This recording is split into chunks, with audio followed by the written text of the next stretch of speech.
പ്രതീക്ഷിക്കണം. ആ പ്രതീക്ഷ അപ്പോസ്തല പ്രവൃത്തി 2:1 അവിടെ നമുക്ക് കാണാൻ കഴിയുന്നുണ്ട്. 120 പേര്, ആ 120 പേര് പരിശുദ്ധാത്മാവിനെ പ്രതീക്ഷിക്കുകയാണ്. അവരെന്തിനെ പ്രതീക്ഷിച്ചത്? പരിശുദ്ധാത്മാവിനെ. പിതാവിൽ നിന്ന് കേട്ട വാഗ്ദത്വത്തെ ആ 120 പേർ പ്രതീക്ഷിച്ച് ഒറ്റ സ്ഥലത്ത് ഒറ്റ മനസ്സോടെ ഒരൊറ്റ കാര്യത്തിന് വേണ്ടി വെയിറ്റ് ചെയ്യുകയാണ്. അവിടെ ഒരു സ്പിരിച്വൽ അറ്റ്മോസ്ഫിയർ ഉണ്ടായോ? എന്നാ സ്പിരിച്വൽ അറ്റ്മോസ്ഫിയറാ ഉണ്ടായത്?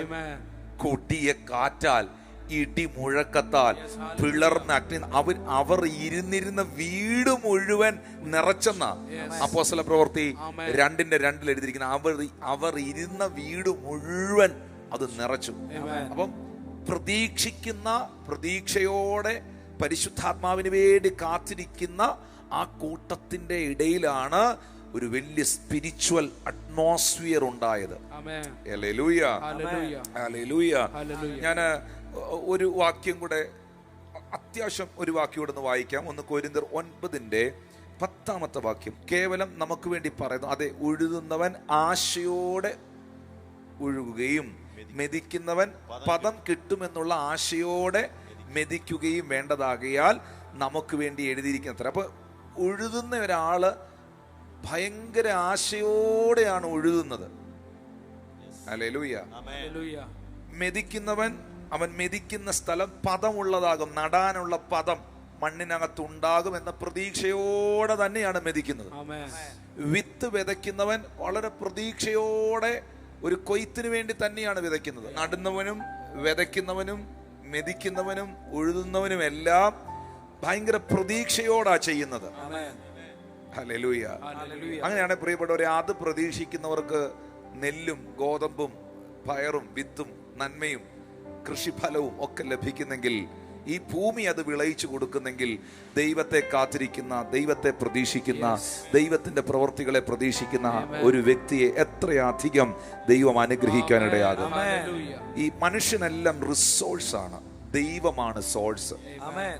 ഞാൻ വീണ്ടും നിങ്ങളോട് അത് ഒന്ന് പറഞ്ഞു തരാൻ ആഗ്രഹിക്കുകയാണ്. ഈ ഏലിയാവിന്റെ അടുക്കൽ വന്ന കാക്ക റിസോഴ്സ് ആണ്, ആ അപ്പവും ഇറച്ചിയും റിസോഴ്സ് ആണ്. പക്ഷെ അതിന്റെ സോഴ്സ് എന്ന് പറയുന്നത് ദൈവമാണ്. നിങ്ങൾക്ക് പിന്നെയും മനസ്സിലായില്ലെങ്കിൽ, നിങ്ങൾ വളരെ പ്രയാസപ്പെട്ടിരിക്കുന്നു, നിങ്ങൾക്കൊരു 5000 രൂപ വേണം, നിങ്ങൾ വളരെ ഭാരത്തോട്ടിരിക്കുന്നു, ആ പൈസ കിട്ടിയാലേ നിങ്ങളുടെ കൊച്ചിന് ഫീസ് കൊടുക്കാൻ പറ്റുള്ളൂ. അതുപോലെ വല്ലാത്ത പ്രയാസത്തിൽ നിങ്ങൾ ഇരിക്കുകയാണ്. അപ്പോൾ ഒരു സഹോദരൻ അല്ലെങ്കിൽ ഒരു സഹോദരി നിങ്ങളെ വിളിച്ചിട്ട് പറയുന്നു, എനിക്കിങ്ങനെ പ്രാർത്ഥിച്ചുകൊണ്ടിരിക്കുമ്പോൾ, അല്ലെങ്കിൽ എനിക്ക് നിന്റെ മുഖം ഇങ്ങനെ ഓർമ്മ വന്നു, എനിക്കൊരു ഇച്ചിരി പൈസ നിനക്ക് തരാൻ ആഗ്രഹമുണ്ട്, എനിക്കൊരു 5000 രൂപ ഞാൻ നിനക്ക് തരാൻ ആഗ്രഹിക്കുന്നു എന്ന് പറഞ്ഞാൽ പൈസ തരുമ്പോൾ നമ്മൾ ചിന്തിക്കുന്നത്, എൻ്റെ പൊന്നു കർത്താവേ, അവൾ എത്ര നല്ലവനാ, അവൻ എത്ര നല്ലവനാ. എന്നാൽ ഞാൻ പറയുന്നു, ആ മനുഷ്യനെ അല്ല നിങ്ങൾ പുകഴ്ത്തേണ്ടത്. ആ മനുഷ്യനോട് നിങ്ങൾക്ക് നന്ദി വേണം, നന്ദിയുള്ളവരായിരിക്കണം. പക്ഷെ ആ മനുഷ്യൻ റിസോഴ്സാണ്. ആ മനുഷ്യനെ കൊണ്ട് നിങ്ങൾക്ക് വേണ്ടി നിങ്ങളുടെ സമയത്ത്, ആവശ്യ സമയത്ത് തെരീച്ചത് ദൈവമാണ്. ദൈവമാണ് എല്ലാ നന്മയുടെയും ഉറവിടം. അതുകൊണ്ട് ജീവിതത്തിൽ ഒരു നന്മയുണ്ടാകുമ്പോൾ അതിന്റെ എല്ലാ മഹത്വവും ദൈവത്തിനുള്ളതായിരിക്കും. എന്നാൽ നമുക്ക് ഒരു ഗ്ലാസ് വെള്ളമെങ്കിലും തന്നവരോട് നമ്മൾ നന്ദിയുള്ളവരായിരിക്കും. ബൈബിളിൽ ഒരുപാട് സ്ഥലത്ത് അങ്ങനെ എഴുതിയിട്ടുണ്ട്, നിങ്ങൾ നന്ദിയുള്ളവരായിരിപ്പീനെന്ന്, മനുഷ്യനോടും ദൈവത്തോടും. Hallelujah. Thank you Lord Jesus. അതുകൊണ്ട് പ്രിയപ്പെട്ടവരെ, ഉഴുതുന്നവൻ മെതിക്കുന്നവൻ, ഈ ഉഴുതുന്നവനും മെതിക്കുന്നവനും എല്ലാം പ്രതീക്ഷയോടൊരു കൊയ്ത്തിന്റെ പ്രതീക്ഷയോടെയാണ് അത് ചെയ്യുന്നതെങ്കിൽ, പ്രാർത്ഥിക്കുന്ന നിങ്ങളോടുള്ള ബന്ധത്തിൽ ദൈവത്തിൽ നിന്ന് വലിയൊരു പ്രതീക്ഷ ഉണ്ടാകണം.